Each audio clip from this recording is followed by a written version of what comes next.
Everyone, हमारी आज की इस वीडियो का टॉपिक है how to introduce yourself in English. अपने बारे में अंग्रेज़ी में कैसे बताएं, अपने बारे में इंग्लिश में कैसे बताएं। दोस्तों, इस चीज़ की ज़रूरत हमें हर जगह पड़ती है, चाहे हमें जॉब इंटरव्यू देना हो, कॉलेज और स्कूल का फर्स्ट डे हो या किसी अजनबी से पहली बार मुलाकात हो। हर जगह ही हमें अपने बारे में बताना होता है।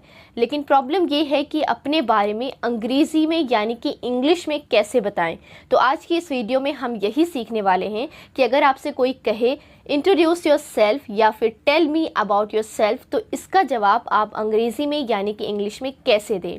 और ये टॉपिक बहुत ही ज़्यादा इम्पॉर्टेंट टॉपिक है और ये आपको लाइफ में हर जगह काम आने वाला है, इसलिए प्लीज़ वीडियो को ध्यान से पूरा एंड तक ज़रूर देखिएगा। तो चलिए वीडियो को शुरू करते हैं। और वीडियो को शुरू करने से पहले अगर आपने अभी तक मेरे यूट्यूब चैनल को सब्सक्राइब नहीं किया है तो प्लीज़ सब्सक्राइब कर लीजिए, क्योंकि मेरे चैनल पर मैं आप लोगों के लिए आसानी से इंग्लिश बोलने से रिलेटेड वीडियोस रेगुलर लाती रहती हूँ। सेल्फ इंट्रोडक्शन में सबसे पहली चीज़ जो आपको करनी है, कहनी है, वो है सामने वाले को ग्रीटिंग विश करना है। अच्छा, इससे पहले भी जो एक चीज़ आपको करनी है वो ये कि अगर आप जॉब इंटरव्यू देने गए हैं तो वहाँ जॉब इंटरव्यू के रूम में एंटर करने से पहले आपको परमिशन ज़रूर लेनी है। तो आपको पूछना है कि क्या मैं अंदर आ सकता हूँ, तो इससे इंग्लिश में आप पूछेंगे मे आई कम इन सर, अगर सर है तो, और अगर मैम है तो आप पूछेंगे मे आई कम इन मैम। उसके बाद सबसे पहला काम आपको यही करना है कि आप सामने वाले को ग्रीटिंग विश करें। ग्रीटिंग विश करने का मतलब होता है कि आप सामने वाले को गुड मॉर्निंग, गुड आफ्टरनून या फिर गुड इवनिंग, जो भी आपका मीटिंग टाइम है उस हिसाब से आप उन्हें विश करें। अगर मॉर्निंग का टाइम है तो आप कहेंगे गुड मॉर्निंग सर या फिर गुड मॉर्निंग मैम। इसी तरह दोपहर है तो आप कहेंगे गुड आफ्टरनून सर या फिर गुड आफ्टरनून मैम, या फिर आप हेलो सर, हेलो मैम भी बोल सकते हैं। ध्यान रहे कि अगर आप इंटरव्यू देने गए हैं या अपने किसी सीनियर से मिल रहे हैं तो आप कभी भी हाय का यूज़ नहीं करेंगे, यानी कि कभी भी सामने वाले को हाय नहीं बोलेंगे। ये एक इनफॉर्मल तरीका है, हमेशा हेलो ही बोलेंगे। ओके, यहाँ तक क्लियर हो गया कि या तो आपको good afternoon, good morning, good evening बोलना है, हेलो सर या फिर हेलो मैम बोलना है, हाय नहीं बोलना है। ग्रीटिंग विश करने के बाद आपको सामने वाले को थैंक यू बोलना है, धन्यवाद करना है उनका, क्योंकि सामने वाले ने आपको मौका दिया है, आपको चांस दिया है अपने बारे में बताने का। तो उसके लिए सबसे पहले आप उन्हें थैंक यू कहेंगे, तब आगे आप उन्हें अपने बारे में बताएंगे। तो थैंक यू बोलने का भी एक फॉर्मल तरीका है जिसे आप याद कर सकते हैं। क्या है वो तरीका? वो तरीका ये है कि आपको बोलना है, first of all thank you so much for giving me this opportunity to introduce myself. First of all thank you so much for giving me this opportunity to introduce myself. Opportunity का मतलब होता है अवसर या मौका, या फिर आप ये भी कह सकते हैं कि चांस। तो आप सामने वाले को सबसे पहले थैंक यू कह रहे हैं क्योंकि उन्होंने आपको मौका दिया है अपने बारे में बताने का। तो आप इंग्लिश में बोलेंगे first of all thank you so much for giving me this opportunity to introduce my self.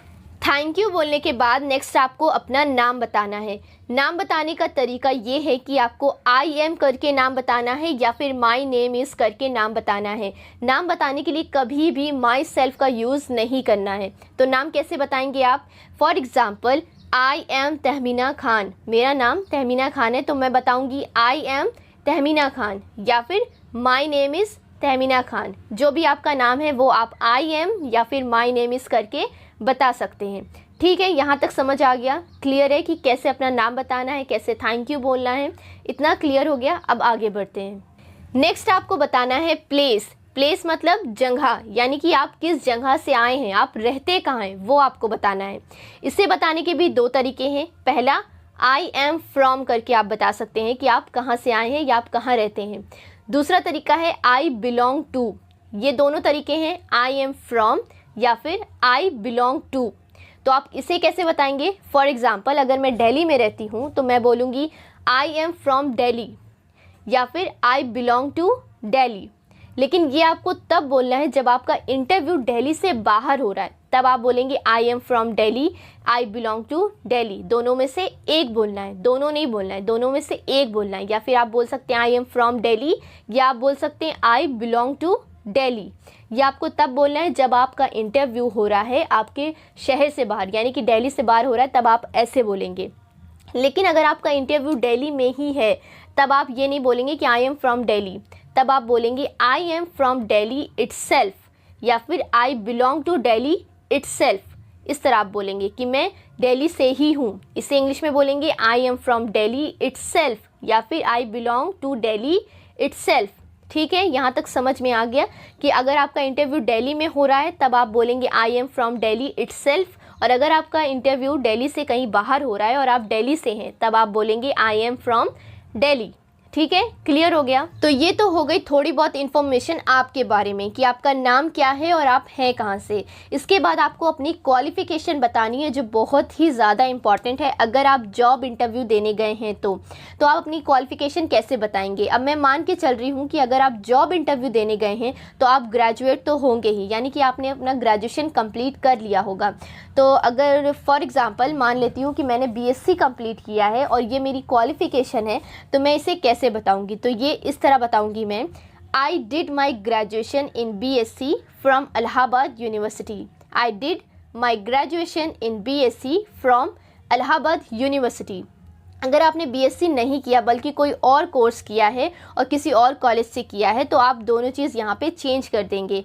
For example I did my graduation in BCom, या फिर आपने अगर BTech किया है तो आप बोलेंगे I did my graduation in BTech। इस तरह आपने जो भी कोर्स किया है वो आप आई डिड करके बता सकते हैं और उसके साथ अपने कॉलेज का नाम भी मेंशन कर दीजिएगा। क्वालिफ़िकेशन बताने के बाद आपको अपनी पर्सनालिटी के बारे में बताना है, जिससे सामने वाला आपसे और भी ज़्यादा इम्प्रेस हो सके। तो अपनी पर्सनालिटी के बारे में बताने के लिए आप कुछ सेंटेंसेस का यूज़ कर सकते हैं जो मैं आपको बताऊंगी, और इसे आप सर या मैम करके बोल सकते हैं। तो आपको बोलना है, sir I am open minded, I am a goal-oriented person, I am a creative and hard-working person, and my strength is I am self-motivated and disciplined person। इतना काफ़ी है आपको अपनी पर्सनालिटी बताने के लिए। तो आप इन सेंटेंसेस का यूज़ कर सकते हैं अपनी पर्सनालिटी के बारे में बताने के लिए। नेक्स्ट आपको बताना है अपना एक्सपीरियंस। लेकिन अगर आपके पास कोई एक्सपीरियंस नहीं है, आपने अभी अभी अपना कॉलेज पास आउट किया है, जॉब के लिए अप्लाई किया है, तो आप कहेंगे I am fresher. I am fresher, मेरे पास कोई एक्सपीरियंस नहीं, मैं बिल्कुल फ्रेशर हूँ, मैंने अभी अपना कॉलेज पास आउट किया है, तो आप बोलेंगे आई एम फ्रेशर। और अगर किसी काम में एक्सपीरियंस है, मतलब आप 2-3 साल के बाद, अपने कॉलेज के बाद 2-3 साल के बाद आपने जॉब अप्लाई किया है और उन 2-3 साल में आपने कहीं काम किया है, तो आप अपना एक्सपीरियंस बताएंगे। उसके लिए आप बोलेंगे I have 3 years experience in. I have 3 years experience in. जिस भी चीज़ में आपका एक्सपीरियंस है वो आप यहाँ पे मेंशन करेंगे। For example, I have 3 years experience in marketing, I have 3 years experience in data entry. इस तरह के एग्जाम्पल आप बता सकते हैं। जिस भी चीज़ में आपका एक्सपीरियंस रहा हो वो आप यहाँ पे मेंशन करेंगे और इस तरह सेंटेंस बोलेंगे, I have 3 years experience. 3 years की जगह आप 2 year, 1 year या 6 month, जितना भी आपका एक्सपीरियंस है वो यहाँ पे मेंशन कर सकते हैं। इस तरह से आप अपना एक्सपीरियंस बताएंगे। इसके बाद आपको अपनी हॉबीज़ बतानी है। हॉबीज़ बताने के लिए मैं आपको एक एग्जाम्पल देती हूँ। My hobbies are reading book, cooking and listening music. इस तरह से आपको अपनी हॉबीज़ बताना है। ज़रूरी नहीं है कि आपको सेम यही चीज़ बोलनी है। माई हॉबीज़ आर करके आपको जो भी अच्छा लगता है वो आप बताएंगे। हॉबीज़ का मतलब होता है कि जो भी चीज़ आपको करना अच्छा लगता है वही आपकी हॉबीज़ होती है। तो my hobbies are reading book, cooking and listening music. ये मैंने आपको बताया है, ज़रूरी नहीं है कि आपको सेम यही चीज़ बोलनी है। ठीक है, लास्ट में आपको बोलना है that's all about me, thank you. ये बोल के आपको अपना सेल्फ इंट्रोडक्शन कंप्लीट करना है। ठीक है, that's all about me, thank you. So friends, I hope this video is helpful for you. If yes, then don't forget to like, share and subscribe. Thank you.